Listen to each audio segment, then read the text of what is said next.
Assalamualaikum warahmatullahi wabarakatuh. Hari ini kita memasuki pertemuan kedua. Pertemuan kedua ini membahas mengenai data warehouse. Kalau kemarin di pertemuan pertama kita membahas jadi elemen bisnis intelligence ini ada data warehouse dan kemudian nanti elemen-elemen lain akan dibahas di pertemuan-pertemuan berikutnya. Oke. Nah, sebenarnya apa sih data warehouse itu gitu? Kalau kemarin kita udah membahas ya mengenai data, sebenarnya data itu apa gitu. Kalau data itu kan hanya berupa angka atau karakter, kemudian bisa berupa gambar juga atau tulisan. Nah, jadi masih istilahnya adalah data itu mentah gitu ya, berkas digital yang masih mentah. Nah, kemudian biar data itu bisa berubah menjadi yang hal-hal yang bermanfaat atau dapat dimanfaatkan gitu. Nah, itu baru dijadikan informasi gitu dengan beberapa proses transformasi data. Nah, kalau warehouse di sini kan gudang ya, warehouse gudang data gitu. Sebenarnya kita sudah mengenal mengenai database. Ketika kita mempelajari tentang perancangan sistem informasi, kemudian pemrograman komputer, sempat kita bahas mengenai database gitu. Kita juga menggunakan database itu juga. Nah, kalau ini adalah data warehouse, jadi gudangnya data.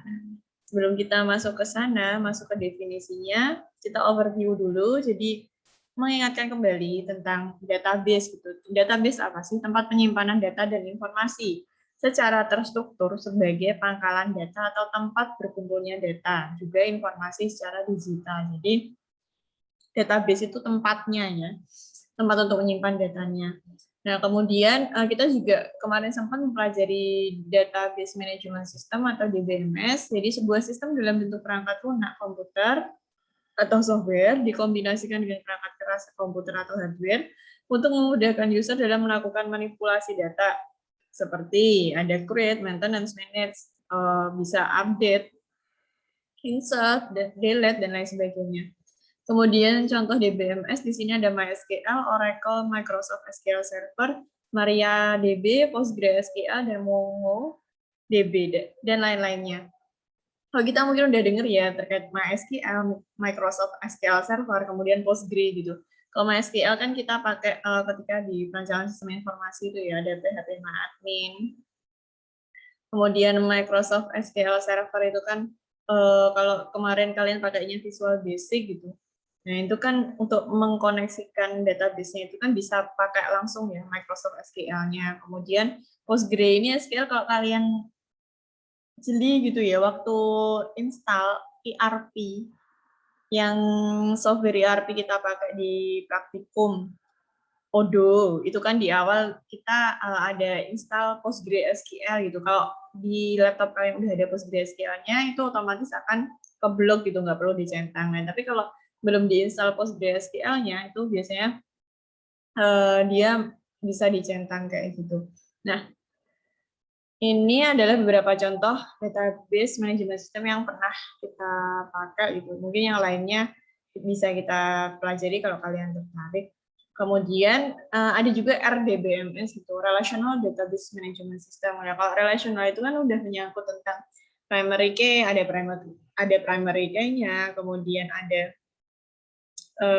foreign key-nya, dan kemudian antar tabel database itu tuh hubungannya apa, kan kalian juga udah pernah belajar gitu kan, ada one to many to many, dan lain sebagainya.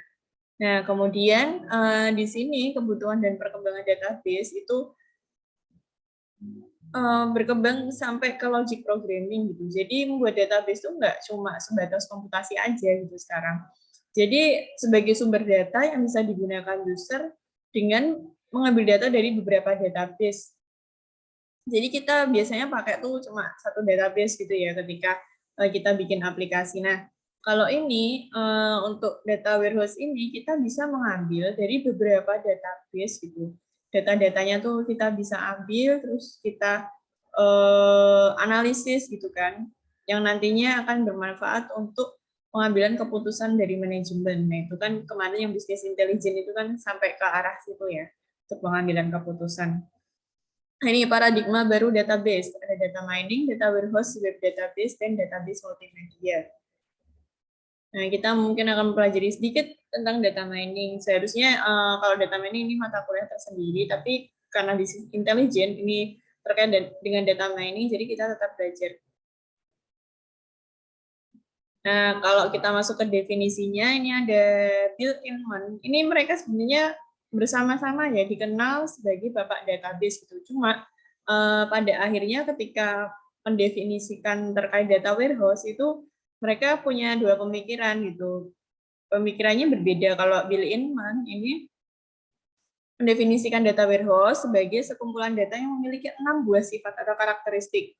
Nah, ini karakteristiknya itu terdiri dari orientasi pada subjek atau subject oriented, kemudian terintegrasi atau integrative, kemudian berorientasi kepada proses atau proses oriented, temvarian, diakses dengan mudah, aksesibel, dan non-volatile. Nah, ini untuk karakteristiknya akan kita pelajari di selanjutnya.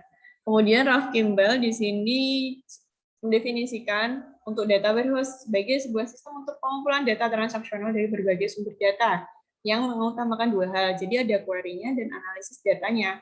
Sehingga muncullah istilah OLTP atau Online Transactional Processing dan OLAP, Online Analytical Processing. Untuk OLTP di sini digunakan untuk transaksi operasional. Jadi tujuan utama dari OLTP ini efisiensi yang tinggi. Nah, ini karena terkait penyimpanan datanya ya. Contoh, ada transaksi penarikan tunai pada ATM atau pencatatan transaksi penjualan website e-commerce. Nah, setiap transaksi tersebut langsung melakukan update ke database. Jadi, misal ada penjualan baru, itu kan pasti diupdate kan. Oh, user ini belanja ini jumlah sekian gitu.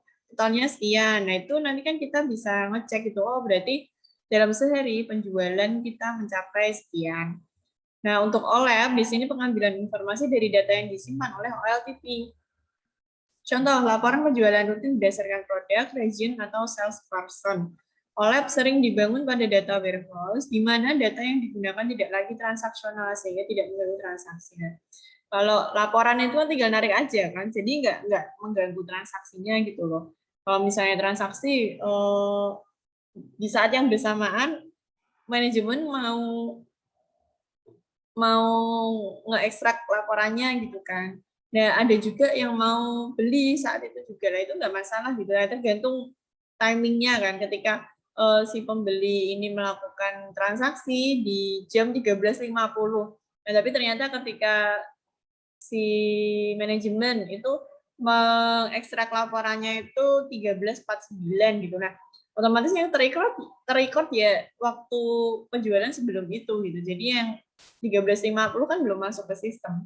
Nah itu jadi nggak mengganggu gitu loh, meskipun pada saat si customer itu sedang melakukan transaksi belum sampai check out, belum sempat bayar gitu, tapi kan dia melakukan proses itu semua kan. Nah itu tidak mengganggu ketika manajemen mengambil laporan dari website tersebut. Kemudian, nah ini dari rangkuman dua definisi, kumpulan sejumlah data dari berbagai sumber data yang disimpan. Bisa disalin, dikopi, ataupun ditransfer. Berasal dari data-data transaksional berdasarkan konsep OLTP dan kemudian dianalisis menggunakan OLAP, didukung oleh karakteristik yang dimiliki ini. Jadi selain mengumpulkan data, juga kita bisa menganalisis. Nah ini database versus data warehouse. Perbedaannya ini ada berdasarkan fungsi. Kalau database ini menyimpan dan memanipulasi data. Nah ini manipulasinya ada insert, delete, update, edit. Kemudian untuk data warehouse mengintegrasikan beberapa database atau menggabungkan sejumlah data dari sumber yang berbeda. Ini masih ya sumbernya bisa dari database yang berbeda atau dari luar, eksternal. Nah ini jadi bisa diintegrasikan gitu loh waktunya. Kemudian transformation, nah ini database, ini terjadi perubahan data akibat manipulasi. Nah ini kan ada insert, delete, update, edit. Kemudian kalau data warehouse di sini datanya bersifat tetap, tidak ada manipulasi, terdapat data historis. Jadi datanya itu ditumpuk. Nah kalau database itu kan terbatas pada database itu aja kan. Jadi ketika dia diupdate datanya, ya datanya berubah, nggak ada historinya gitu loh. Oh kemarin itu dia yang diubah apanya ya gitu. Maksudnya data yang kemarin itu udah otomatis hilang gitu loh, tergantikan oleh data yang baru. Tapi kalau data warehouse ini ada data historisnya. Jadi kemarin yang diganti yang mana nih? Oh data yang ini yang diganti. Jadi kelihatan. Kemudian di sini untuk prosesnya ada database to OLTP dan data warehouse itu sampai OLAP, jadi sampai analisis. Kemudian untuk orientation atau orientasinya, di sini database berorientasi pada objek. Untuk data warehouse, dia berorientasi pada subjek. Nah, untuk orientasinya, ini kan untuk database ini objeknya ya itu aja kan, misal sistem informasi apa gitu, sistem informasi akademik. Nah, objeknya ya itu yang database yang dipakai. Tapi kalau data warehouse ini berorientasi pada subjeknya, misal data penjualan, oh ini ngambilnya dari database penjualan gitu. Terus ini ya misal berdasarkan user tuh kebutuhannya tuh dia pengen apa sih, sistem informasinya tuh mau apa sih data yang dibutuhkan gitu. Nah, mana dari database penjualan misal kalau marketing ya, terus dari database produksi misal dari database apa lah, itu bisa saling diintegrasikan gitu, bisa dilihat semuanya. Oh ternyata datanya begini. Dari timingnya sekian sampai sekian itu ternyata yang terjadi seperti ini. Jadi seperti itu. Nanti untuk orientasi subjek kita bahas lebih lanjut. Oke, nah ini data warehouse, ini terdiri dari data mart. Nah, kalau kalian kayak Indomaret, Indomaret itu ya. Jadi data mart itu kayak store-nya, jadi yang beberapa data mart ini dijadikan satu atau diintegrasikan ke dalam data warehouse. Ini karakteristik data warehouse, ada subject oriented tadi ya yang kita bahas, kemudian integrated atau integrasi, time variant, non-volatile, real-time, web-based, metadata, relasional atau multidimensional, dan client servernya ada 9. Tapi kalau tadi dibahasnya cuma 6, yang 6 karakteristik tadi berdasarkan definisi dari Bill Inman ini dia cuma 6. Tapi kita akan membahas ada 9. Nah, ini kita bahas satu-satu. Jadi, karakteristik yang pertama ada subject oriented, berorientasi subjek. Artinya, data disusun menurut subjek rinci, seperti penjualan, produk, atau pelanggan. Dan hanya berisi informasi yang relevan untuk dukungan keputusan. Nah, ini makanya, ini apa sih yang mau kita putuskan gitu. Misal, memutuskan untuk membuat produk baru gitu lah. Membuat produk baru ini tuh data apa aja yang mau kita pakai. Nah, itu dengan data warehouse kita mudah gitu loh ngambil datanya. Oh, ngambil data dari divisi produksi. Oh, ngambil data dari divisi finance. Oh, ngambil data dari divisi engineering gitu. Nah, itu akan memudahkan gitu loh. Nah, kalau misalnya kita nggak punya data warehouse, tuh pasti akan harus satu-satu gitu, minta datanya satu-satu, dan susah gitu, akan memakan waktu yang lama. Nah, ini makanya subject oriented itu tergantung keputusan apa yang diambil. Nah, itu datanya apa saja yang dibutuhkan. Nah, itu diintegrasikan. Nah, ini masuk ke integrated. Integrasi sangat erat kaitannya dengan orientasi subjek. Nah, ini kan yang sempat saya bahas tadi. Data warehouse harus menempatkan data dari sumber yang berbeda ke dalam format yang konsisten. Jadi, ketika data diintegrasikan, itu formatnya harus sama semua. Karena kalau formatnya beda-beda, takutnya nanti data yang kita ekstrak itu tuh nggak bisa kebaca gitu. Misal data currency-nya beda dengan yang lainnya gitu, yaitu nanti yang nggak akan kebaca gitu. Oh ternyata harganya nggak kebaca nih untuk produk ini. Nah jadi harus untuk dapat mengintegrasikan data tuh datanya harus kita samakan gitu. Istilahnya tipe datanya itu juga harus sama. Kemudian strukturnya juga harus sama. Kemudian time variant atau time series, sebuah data warehouse menyimpan data historis. Data tidak selalu memberikan status terkini, kecuali dalam sistem real time. Nah ini, kalau data warehouse biasanya itu data-data yang udah disimpan ya. Kan tadi kita sempat bilang kalau datanya itu sifatnya historis gitu. Dan datanya tidak berubah. Nah, karena data tidak berubah itu kan berarti sudah disimpan kemarin kan, udah yang dulu-dulu udah historis gitu loh.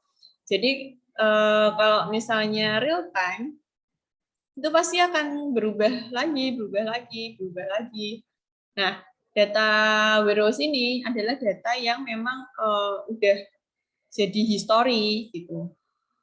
Jadi bukan data yang berubah saat itu. Nah, makanya kita pakai time series, mau data kapan sampai kapan yang mau kita ambil gitu. Jadi jarang kalau misalnya kita ngambil data real time gitu, karena kita nanti ketika prediksi untuk dukungan keputusan, nah itu jadi apa namanya? Jadi kurang juga kadang ya.